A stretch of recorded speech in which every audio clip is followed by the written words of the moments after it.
What are the expected outcomes of the AI Action Summit in Paris?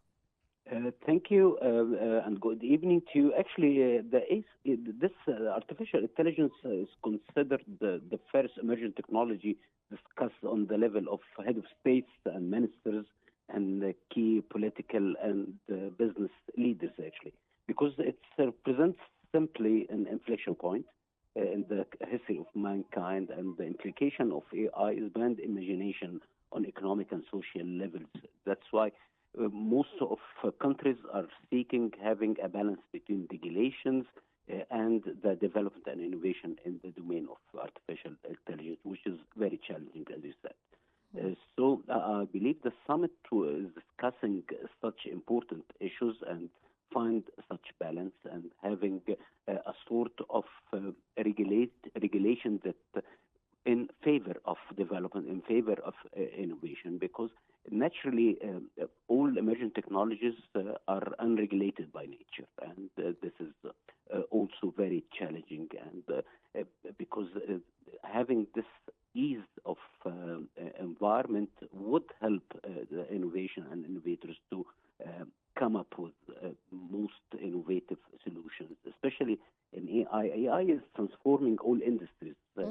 That including the defense industry, the retail industry, the finance industry, healthcare systems, the biomedical sector, the pharmaceutical sector, just name it. It has a great impact, and the expected impact of artificial intelligence on the global economy would reach like 15 billion by 2023. Actually, it's like 15% of the global GDP, which is a huge number. That's why there's a race of owning the technologies, and we've seen that in the trade conflict between the United States and China, especially over AI and the advanced computing systems and the next generation of telecom networks. And because AI is not only evolving by itself, but also it's helping other emerging technologies to have more impact and also to progress at very high pace. Yes. Sir, you said that AI has an impact on all fields, and the summit highlights AI's role in the public good, security, innovation, and governance as well. How do you see global cooperation shaping AI's future in these areas? I hope it will work, actually, because having such kind of regulations or having a consensus on the international level of how we develop AI is actually very challenging. The most important issue is who will own the technology, and who will own the technology would lead the economic development all over the world. Exactly. And would actually have a sort of more profound and more advanced industrial sector, and this will have implication on the both social and economic levels. But I believe the cooperation of AI on AI actually should be around the ethical use of AI, because AI, without having an ethical framework, would lead to a real or dangerous situations. And as you said, the AI industry is actually becoming increasingly competitive. But now with China's DeepSeek claiming breakthroughs in cost and efficiency, how do you see this impacting the dominance of the United States and European firms? Actually, this is risking. We see with the launch of DeepSeek, a company like NVIDIA lost like 560 billion of its market value.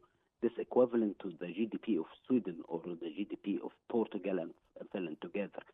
This shows the impact of owning such technology and affecting the market cap or the dominance of United States, especially in this sector.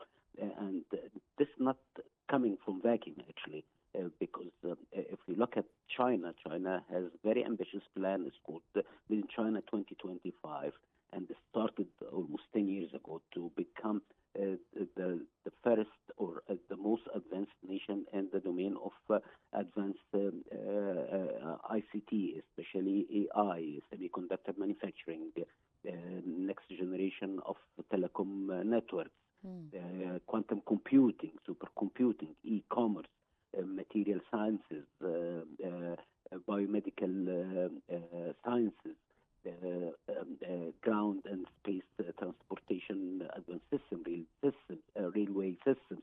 So this is, if you look at the size of investment especially from the United States and China in research and development in this very advanced domain, we're talking here about like 700 billion US dollars spent in the United States on R&D and like 550 billion spent yearly in China on R&D.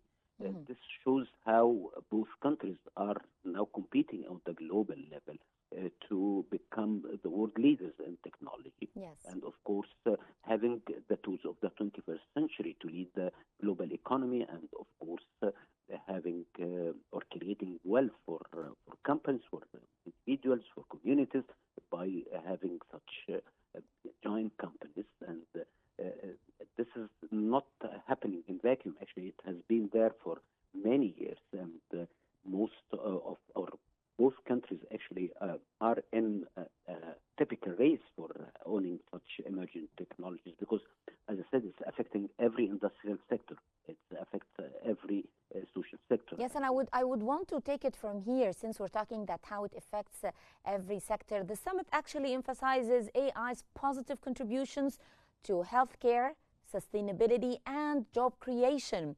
How do you see these advancements shaping economic growth and workforce dynamics in the coming years, especially that many people fear that AI would actually take their jobs? Actually, technology is altering jobs, is not actually eliminating jobs. That's why we need all the time to have the right skill set for joining the job market. And it happened actually during the first industrial revolution, like in late 18th century. And technology is changing the way we conduct business, the way we do things. That's why we need a system that would equip the labor force with the right skill set. And this is also a very challenging issue, because the pace of the technological development is beyond imagination, even for experts working in high-tech domain. So artificial intelligence definitely will force us to rethink of our education system, to rethink of how we consume knowledge, how we gain skills, how and also how long it should take to have a new skill to enter the job market or to cope with the development, because any routine job will be automated. This is a fact, actually, and we are working in the area that machines does not work.